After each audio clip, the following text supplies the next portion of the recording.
Actually po, walang malas. Wala pong malas. Walang malas sa mundo. Ang malas ay yung hindi nila nakikita na ang tao na nasa harap nila ay nagmamahal sa kanila. Ang tao, walang po pwedeng magsabi na malas ka.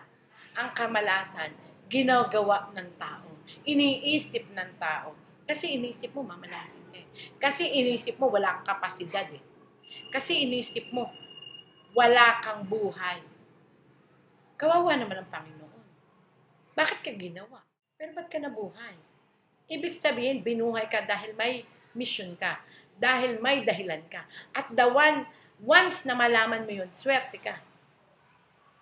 Yayaman ka pa. Aasenso ka. Malay mo, ikaw pa pala maging presidente ng Pilipinas. At galit na galit ako kapag sinasabi niyang malas kasi ako. Sinumpa kasi ako. Malas yung nagsumpa sa'yo. Kasi hindi niya alam, Diyos ang kinalaban niya.